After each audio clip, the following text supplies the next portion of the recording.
I'm Christy. Today I want to talk about thankful for more help in more places. So as we wrap up this series, I find I'm incredibly thankful to discover that there are more options and places to find help than I originally thought.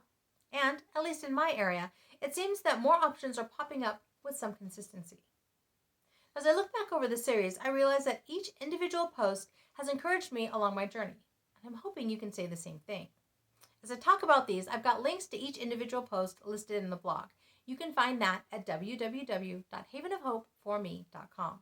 This originally posted in March of 2022. So in the intro post, I reminded us all that more support is available than we tend to believe is out there.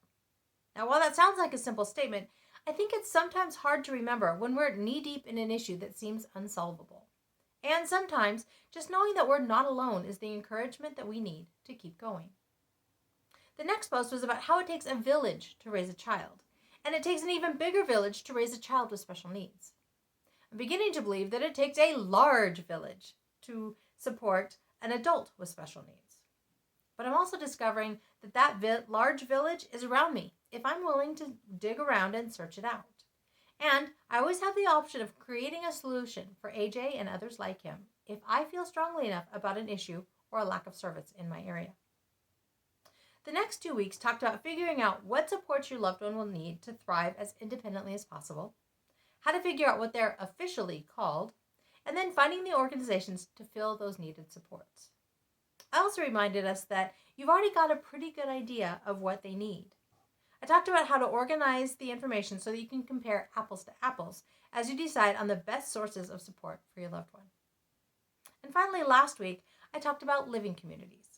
Personally, I love the idea of living communities, and I think one would be a great fit for AJ. But beyond the personal preference, I love the concept of creating communities for adults with special needs to come together, to do life together, and learn to thrive in a supported but independent environment. When these organizations add in social and work skills to the mix, they offer a broader support system and can potentially become a one-stop shop for families needing multiple types of services and support for their loved one.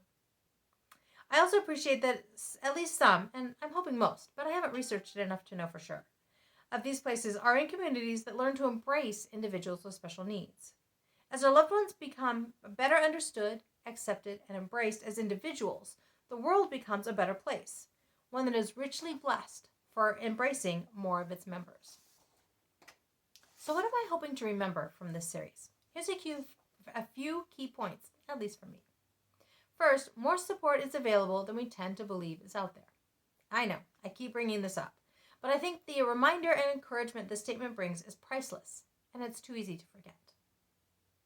Secondly, there are others out there who are happy to become part of our village if we're willing to reach out and ask for help. Yes, sometimes we have to dig for them, but they're there. Don't be afraid to reach out and expand your village to better help, encourage, and support your loved one. Also, you've already got a pretty good idea of what support your loved one needs. Now again, this simple statement encourages me to have confidence in what I know about AJ. When I really sit down and begin thinking through what he needs to live independently, I realize I truly do have a good idea of the kinds of support he'll need. Yes, if I'm wise, I'll listen to the input of others who see him in different environments. But I've also discovered that we also see the same issues arise, which confirms what I already know. And finally, taking the time to create a place to organize information as I take it in simplifies the process as I'm collecting the information.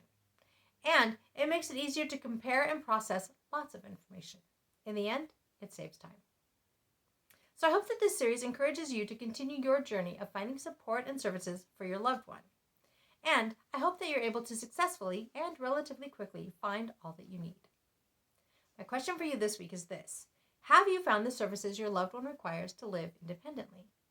How hard was it to put into place? I'd love to hear your experiences. You can leave me a comment below, or you can leave me a comment over on the blog. Again, that's at www.havenofhopeforme.com. This originally posted in March of 2022. If you prefer, you can always email me at Christy, CHRISTY, at havenofhopeforme.com. I'm encouraged to finish my journey in this area strong, so that I can continue to say that life is good and there is never a dull moment.